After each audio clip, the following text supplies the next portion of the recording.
Donc bonjour tout le monde, chers étudiants de l'université Chouaib Doukkali, faculté des sciences El Jadida.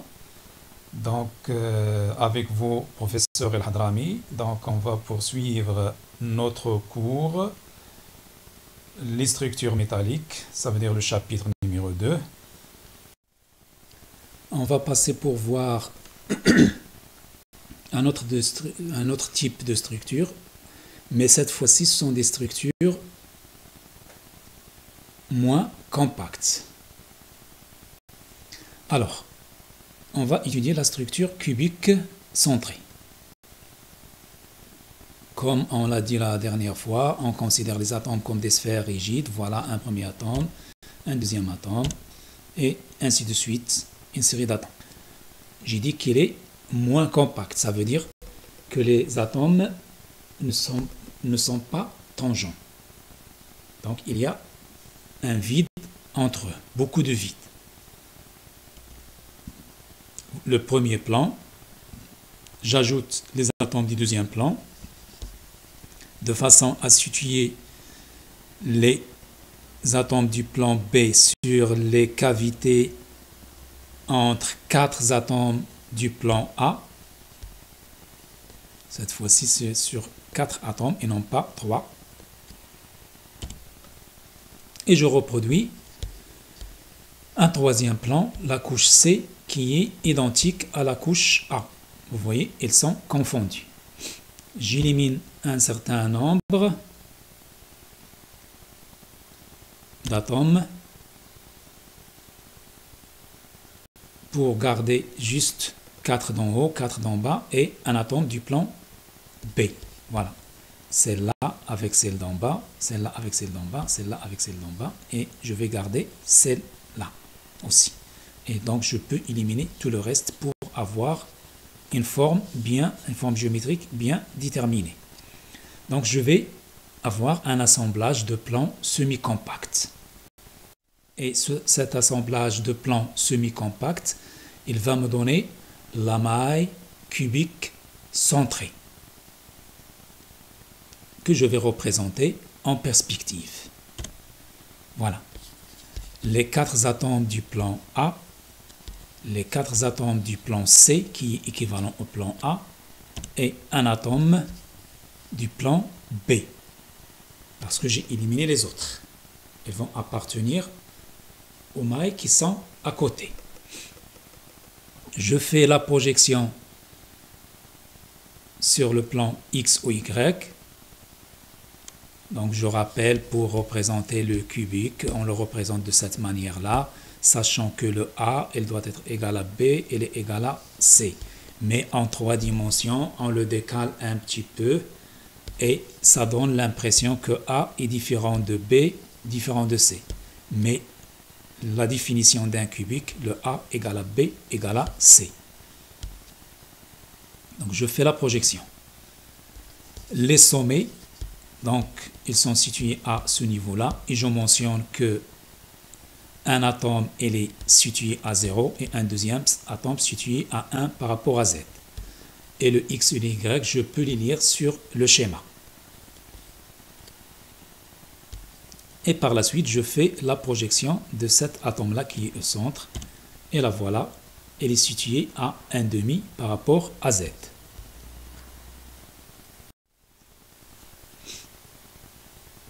Alors, le nombre de motifs par maille, dans le cas du cubique centré. Cubique centré. Donc, j'ai 8 sommets, et chaque sommet, dans le cas du cube, il est partagé entre 8 cubes, qui sont voisins. Donc, 8 fois 1 huitième, plus un atome qui est au centre. Donc, il appartient 100% au cube. Donc, ça donne 2 au total. La compacité. Pour calculer la compacité du cubique centré, on a C égale Z fois 4 pi R à la puissance 3 sur 3. Donc, le nombre de motifs fois le volume d'un motif, divisé par le volume de la maille. Sachant que Z égale à 2, on vient de le calculer, et le volume de la maille puisque c'est un cube, c'est a à la puissance 3. Donc je remplace. Je peux remplacer le volume de la maille A ici. Et je dois trouver un lien entre le rayon et le paramètre A pour simplifier au maximum possible la formule de la compacité. Alors,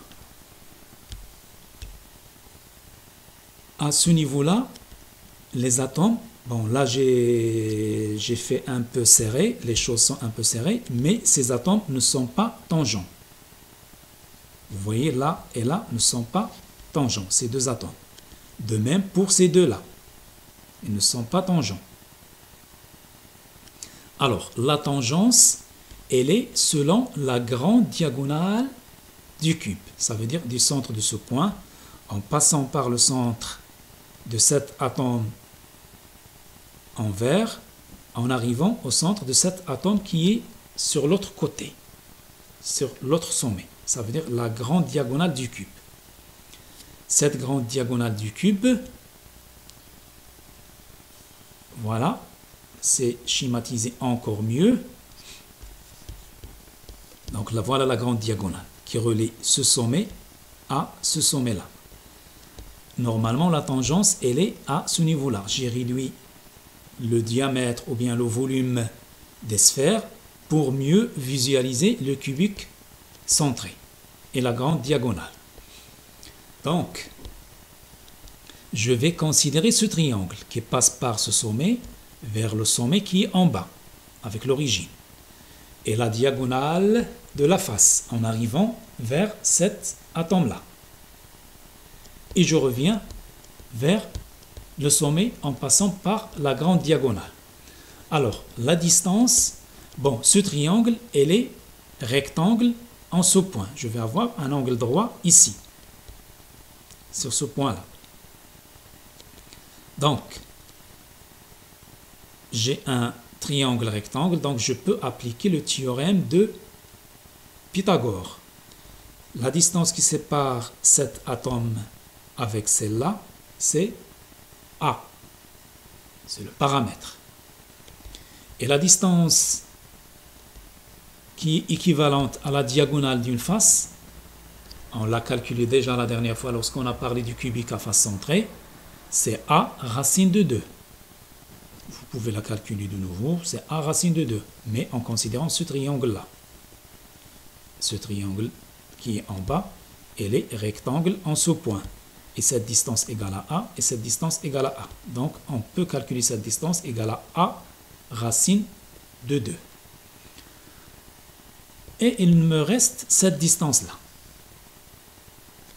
Donc, en appliquant le théorème de Pythagore, cette distance au carré, la grande diagonale du cube au carré, elle est égale à A au carré plus A racine de 2, le tout au carré.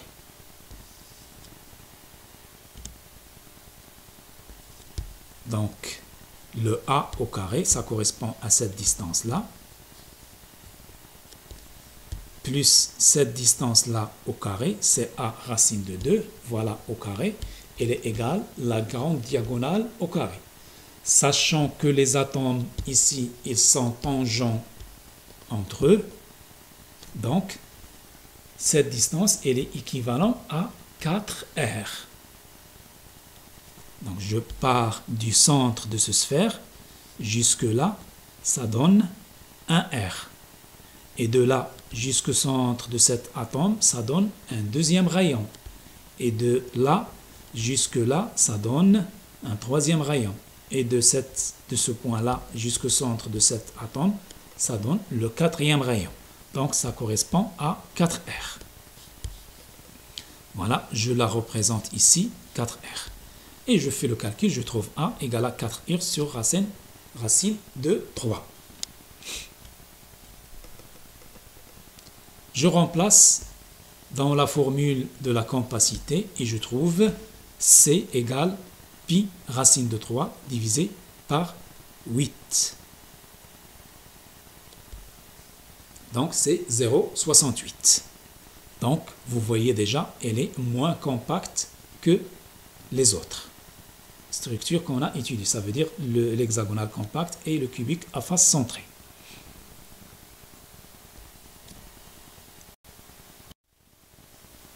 La coordinance. Donc c'est, je prends mon cube avec un atome au centre et des atomes au sommet pour avoir le cubique centré. Je raisonne sur l'atome qui est au centre. Elle est entourée de 8 atomes, ça veut dire les autres atomes qui sont au sommet et qui sont loin de la même distance. C'est le A racine de 3 sur 2. Donc la grande diagonale, on a dit qu'elle est égale à A racine de 3. Les 4 R. C'est A racine de 3. Donc je la divise par 2. Ça me donne la distance qui sépare cet atome-là de tous les sommets du cube. Donc c'est un environnement cubique. Donc la coordinance égale 8 dans le cubique centré. Un certain nombre de composés qui cristallisent dans ce système. Donc c'est le lithium, qui cristallise dans cette structure. On a le lithium, sodium, potassium et ainsi de suite. Le fer alpha, niobium, zinc, ce sont à l'état métallique. Voilà, l'atomium de Bruxelles, c'est l'équivalent de la maille du fer qui cristallise dans la structure cubique centrée. Donc c'est un symbole, c'est un monument. Et il est au centre de Bruxelles. Bruxelles, c'est la capitale de la Belgique. C'est l'équivalent de la maille du fer qui cristallise dans le cubique centré, agrandi 165 milliards de fois. Donc c'est juste pour votre information. Voilà, pour voir la maille dans cette grandeur-là, il faut un agrandissement de 165 milliards de fois.